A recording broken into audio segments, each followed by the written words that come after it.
Muy buenas noches, bienvenidos a la hora clave. Buenas noches, Maki. Buenas noches, Manuel.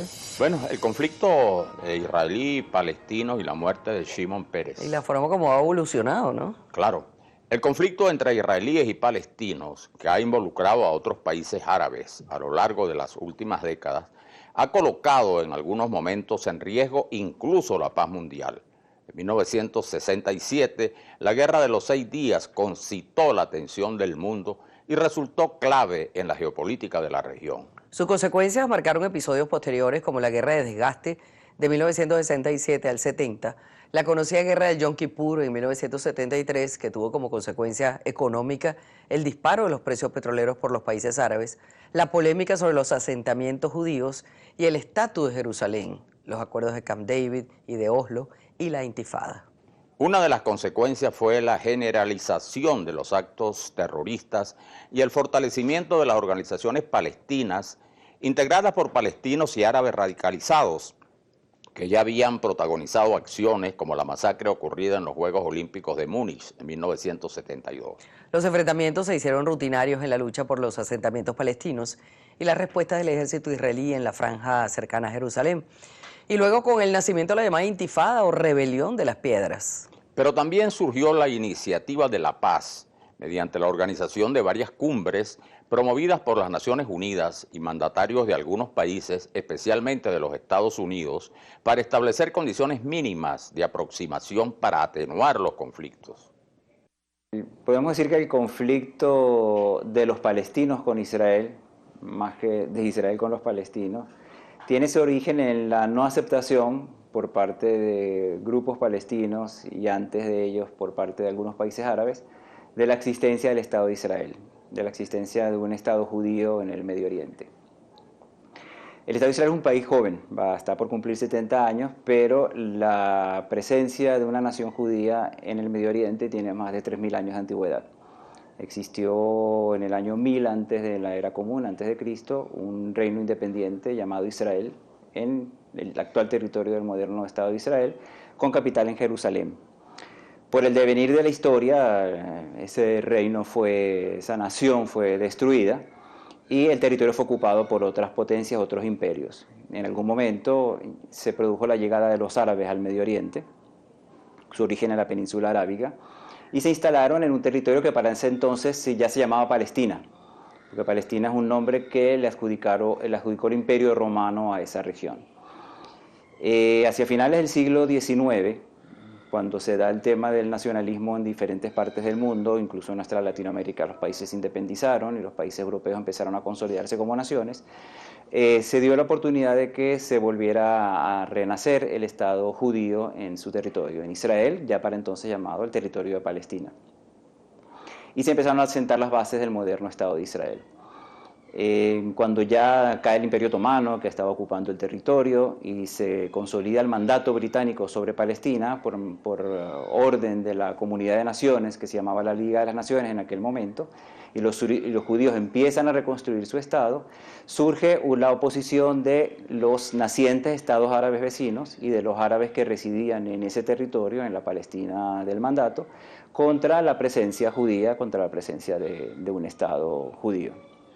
Mientras los judíos habían anunciado que cualquier decisión que tomara la ONU o sugerencia que tomara la ONU con relación al territorio sería aceptada, los estados árabes vecinos y los palestinos residentes en ese territorio dijeron que no aceptarían la presencia de un Estado judío allá. Efectivamente, las Naciones Unidas proponen a la Asamblea General que el territorio se dividiera entre estos dos pueblos, que se creara un Estado judío y un Estado árabe. En las conversaciones de paz se destacan entonces los acuerdos de Camp David, firmados por el presidente egipcio Anwar el-Sadat y el primer ministro israelí Menachem Begin el 17 de septiembre de 1978, con la mediación del presidente estadounidense Jimmy Carter. Y por supuesto los acuerdos de Oslo en 1993, considerados los más exitosos entre el gobierno de Israel y la Organización para la Liberación de Palestina, OLP, firmados por Mahmoud Abbas de la OLP, el ministro de Relaciones Exteriores Shimon Peres por Israel, el secretario de Estado de los Estados Unidos Warren Christopher y el canciller Andrei Kozyrev de Rusia. Desde la creación del Estado de Israel, tanto en la preparación de sus fuerzas militares como posteriormente en las gestiones de paz, destacó la presencia de Shimon Peres, quien ocupó las más altas posiciones en los gobiernos de esa nación, siendo su presidente hasta el 2014. Shimon Peres falleció el 28 de septiembre del 2016 en Israel y sus honras fúnebres congregaron a varios jefes de Estado y a las más altas personalidades del mundo diplomático y político internacional, incluyendo el presidente de Palestina, Mahmoud Abbas. Sin duda, la muerte de Shimon Peres significa una baja importante en la política internacional y fundamentalmente en la conducción de las relaciones siempre difíciles entre Israel y los palestinos y en general la comunidad árabe. Por cierto que Shimon Peres visitó en varias ocasiones a Venezuela. Sobre la situación actual del llamado conflicto palestino-israelí y el legado del líder fallecido, conversaremos con Miguel Truzman, vicepresidente de la Confederación de Asociaciones Israelitas de Venezuela. Fue Shimon Peres. ¿Cuántos años tiene el conflicto entre israelíes y palestinos? ¿Cuál es el fin del conflicto palestino-israelí? Bueno, creo que más del fin tenemos que hablar un poco de la continuación o de las formas que ha adoptado actualmente. Nosotros tenemos aquí a Miguel Truzman. Miguel es un hombre muy versado en esta temática, pero además es vicepresidente de la Confederación de Asociaciones Israelitas de Venezuela, que lo dije bien, pero me enredo a veces de lo largo que es el nombre. Pero mira, Miguel, hay en este momento la impresión en el mundo entero de que no necesariamente que las cosas están mejores, ni que no hay conflicto, sino que el conflicto árabe-israelí, que nosotros estamos acostumbrados a verlo como un enfrentamiento constante, ahora se ha circunscrito a incidentes ocasionales. Pero sin embargo tiene que haber en este momento, sobre todo con el área palestina, situaciones muy difíciles, ¿no? Claro, correcto. Bueno, primero, gracias por invitarme nuevamente aquí a la hora clave. Bueno, hay que decir que se perdió un hombre de una estatura impresionante. Los amigos le decían el optimista inagotable. Era una persona que tenía un optimismo, que irradiaba un optimismo para la paz y para la consecución de los esfuerzos y de las reuniones con los enemigos más acérrimos, muy importante. Lamentablemente se fallece Shimon Peres, pero deja un legado importantísimo en los acuerdos de paz que logró concretar y también una trayectoria de vida que puede ser seguida justamente en el futuro por los líderes israelíes. Recordemos es importante, Miguel, recordar esa influencia y esos éxitos que tuvo Shimon Peres, porque tú sabes que después de muerto, yo siempre he admirado a Shimon Peres, yo en lo personal, pero he leído críticas bastante mezquinas, o sea, gente que te dice, que escribe, fue un político mediocre, fue un político que no tenía pasión, que no tenía iniciativas propias, que solamente fue un sionista más. Y realmente me parece que es así como un poco duro eso con él, ¿no? Hay de todas las opiniones que pueden haber de una personalidad tan importante, de tanta trascendencia como Shimon Peres. Shimon Peres era un político, pero no era un político tradicional, porque él decía que la política no era una profesión, era una vocación de servicio al prójimo, a la humanidad, en busca de la paz, en búsqueda de mejor nivel de vida a los ciudadanos, en búsqueda de que tengan posibilidades de estudio, de superación. Ese era Shimon Peres. Shimon Peres no quería ningún tipo de que le dieran logros, la academia, que le diera premios. No. Shimon Peres es un hombre de pueblo, un hombre que toda su vida trabajó justamente como una vocación de servicio para el pueblo israelí y que de alguna forma tuvo logros importantísimos con los árabes, con los países árabes en diferentes acuerdos, con Jordania, con Egipto, con los mismos palestinos en los acuerdos de Oslo. En fin, la trayectoria de Shimon Peres en 93 años de vida se puede decir que fue muy impresionante y esperemos justamente con la muerte de Shimon Peres y la presencia de Mahmoud Abbas en el sepelio, que posiblemente ahí se pueda retomar nuevamente los acuerdos de Oslo y se retome tan importante que sería la paz entre Palestina e Israel y que se concrete definitivamente un Estado palestino, que Shimon Peres fue lo que siempre dijo: los palestinos tienen derecho a una autonomía y a un Estado propio, pero siempre con una vocería única y que no tengan con el tema del terrorismo, de las armas, de la guerra, del belicismo constante. Hoy en día, lamentablemente, vemos que después del 2005, donde Israel le entrega a la autoridad palestina totalmente Gaza, 2 años después, en el 2007, Hamás logra un triunfo importante a nivel parlamentario y expulsa a todos los funcionarios de la Autoridad Palestina de Gaza, que eran del Poder Ejecutivo, y de ahí se divide Palestina entre Gaza y Cisjordania. Entonces ya se parte la vocería única, que es lo que quería Shimon Peres. Una vocería con quien Israel pudiera hablar y que esa vocería tuviera la capacidad de poder decidir en un elemento importante. Ahora con Hamás en el medio... ¿Cuánto pudo él influir en eso? ¿Y si se avanzó en algo en ese sentido? Bueno, si hay una base sobre la cual se pueda disparar una acción dirigida a solventar eso. Bueno, hay una base sustantiva que mucha gente dice que fracasó, pero que yo creo que todavía se puede retomar, que son los acuerdos de Oslo. El año 93 y el año 94 fueron fundamentales en la historia de Israel y en la historia de Palestina y en la historia del Medio Oriente. ¿Por qué? Porque en el 93, después de varios meses, de casi 18 meses de negociaciones, justamente con Mahmoud Abbas, Shimon Peres era canciller de Isaac Rabin en ese momento, y justamente estructuró, fue el arquitecto de los acuerdos de Oslo, que se firmaron en el 93, pero que se implementaron en el 94, con el Oslo número 1 en mayo del 94 y Oslo número 2 en septiembre del 94. ¿Y qué trataban esos acuerdos? Bueno, justamente de dar la autonomía a los palestinos, a la Autoridad Nacional Palestina en Cisjordania. Y también se estableció un lapso de 5 años para que se fueran transfiriendo funciones de autoridad administrativa, policial, de seguridad, de todo tipo a la Autoridad Palestina. Y Oslo número 2 en septiembre, en donde Cisjordania se divide en tres sectores, donde Israel tiene una fracción, la Autoridad Palestina tiene otra, y la tercera fracción está, digamos, intermediada entre Palestina e Israel. Ahí se quedó, pero justamente finales del año 94 Israel entrega ciudades muy importantes, pero Ramallah, que es donde la Autoridad Palestina tiene su sede de gobierno, Israel se la entrega a la Autoridad Palestina, Belén, Calquiria, Nablus, 5 o 6 ciudades importantísimas donde Israel le entrega total autonomía a la Autoridad Palestina, que hoy en día la tiene. Y otra cosa, factor fundamental, Shimon Peres fue una clave en la paz con Jordania, que se firma justamente en el año 94, el mismo año del acuerdo de Oslo, que quizás la gente se pierde de vista, pero ese mismo año, 94, se implementa Oslo y se conviene la paz con Jordania, que fue muy importante porque Jordania tenía problemas territoriales con Israel desde la guerra de independencia del 48 y de la guerra de los 6 días en el 67. Sí, lo recordamos claramente. Ahora fíjate. Y esa paz con Jordania sigue incólume, sigue bien fuerte, vigorosa. Es una paz igual que la de Egipto en el 79, que hasta ahora se ha mantenido firme, una paz duradera y una paz segura. ¿Cuáles son los escollos que se mantienen con Palestina? Bueno, fíjate, es muy sencillo la respuesta. Yo creo que desde mi punto de vista es muy sencilla. El mundo está viendo ahorita, hoy en todas partes del mundo, en Europa, en África, en todos los continentes, una guerra que el Islam radical ha proferido, ha infligido a Occidente. Y yo creo que el Islam radical, apoderándose justamente de Gaza, que es Hamás, que es una rama sunita del Islam radical, ha impedido avances en los acuerdos de paz con Israel. Y cualquier cosa que Mahmoud Abbas pueda hacer va a ser rechazada por Hamás y por el Islam radical. ¿Por qué?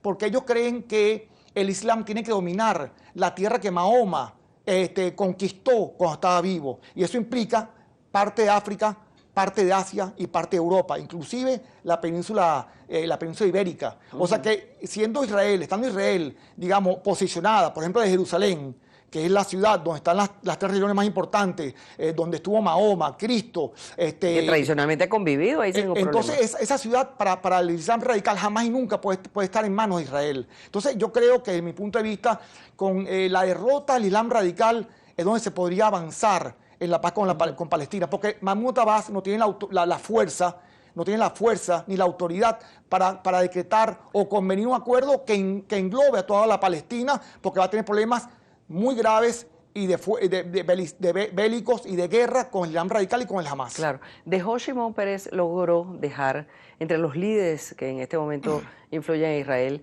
una herencia por la paz que pueda en este momento, si no suplir su falta, por lo menos seguir su espíritu de lucha por la paz. Bueno, fíjate, de Shimon Peres se dijo que era un halcón al principio de su periodo como político. ¿Por qué? Porque Israel estaba recién naciendo y estaba en una situación geoestratégica muy delicada.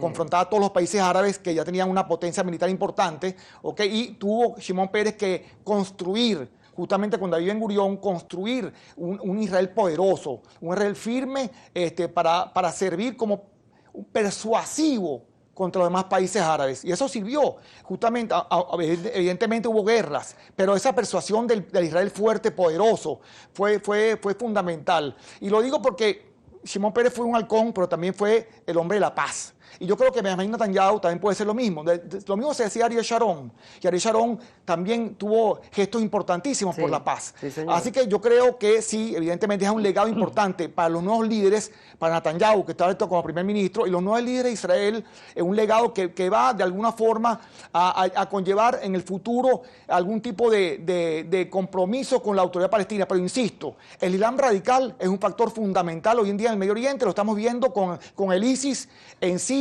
en Irak, cómo son los atentados terroristas en parte de Europa, en parte de África. Seguro. Y eso es un factor fundamental para la paz en el Medio Oriente y para la paz de Israel con Palestina. Seguro. Muchas gracias, Miguel. Miguel Truzman, que es secretario de la Confederación de Asociaciones Israelitas de Venezuela, por haber estado aquí con nosotros.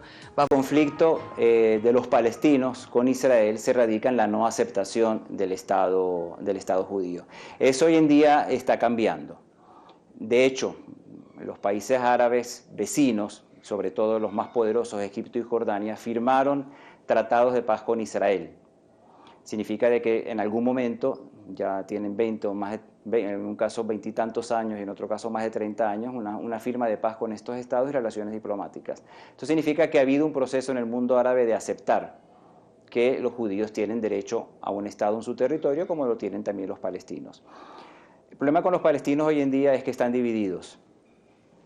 Hay una parte que oficialmente ha negociado con Israel, en este instante no, en este instante está negada a negociar, pero una parte que ha negociado, que es la que está bajo la autoridad palestina, cuyo presidente actual es Mahmoud Abbas, su nombre de guerra es Abu Mazen, que, como dije, en los últimos años no ha querido sentarse a negociar con los israelíes un estatus final de paz y de posibilidad de creación del Estado palestino, pero que en algún momento, con la firma de los tratados de Oslo, la OLP, etcétera, han reconocido, digamos, la existencia del Estado de Israel.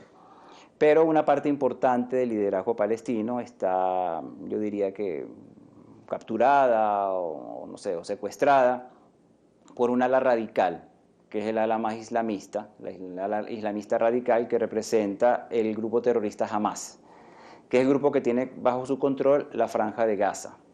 Los territorios palestinos, como está planteado hoy en día, son dos sectores: la Franja de Gaza, que está bajo el control de Hamas, y una región que se conoce como Cisjordania, que históricamente se la conoce como Judea y Samaria, que formaba parte de la nación hebrea 3.000 años atrás, pero que hoy en día se entiende que ahí es donde se creará el Estado palestino, que es la que está bajo el control de la autoridad palestina. Entonces estos dos grupos a veces tienen acercamientos, estos grupos palestinos, la autoridad palestina de la OLP o el partido Al-Fatah, que es el partido principal de la autoridad palestina, y por otro lado el grupo Hamas, que es el grupo terrorista, tienen acercamientos pero también tienen enfrentamientos. De hecho tuvieron una guerra civil hace 10 años, hace unos 10 años ya, sí, y no hay, digamos, un enfoque claro de ellos de sentarse a negociar con Israel en un marco de negociación directa, un tratado de paz y una puerta para la creación final de un Estado palestino. Bueno, Manuel Felipe, en esta situación se nos va Shimon Peres, que es un hombre del cual, bueno, prácticamente todo el mundo reconoce sus virtudes y sus aportes a este proceso, pero ¿qué más podrías agregarnos tú? Bueno, que era un político que era muy firme en sus ideas, pero además tenía un manejo político muy pragmático y era una personalidad muy susceptible al diálogo, a la conciliación de alguna manera. Y esto pues hizo que fuera, de ser un hombre muy radical, muy cercano a Ben Gurión cuando la creación del Estado de Israel, incluso participó en el desarrollo de proyectos nucleares de Israel. Bueno, llegó a tener también posiciones tan importantes como su presencia en los acuerdos de Oslo. Y yo recuerdo un hecho muy importante, que en 1979 se reunió la Internacional Socialista en Estoril, en Portugal, y allí pidió el ingreso.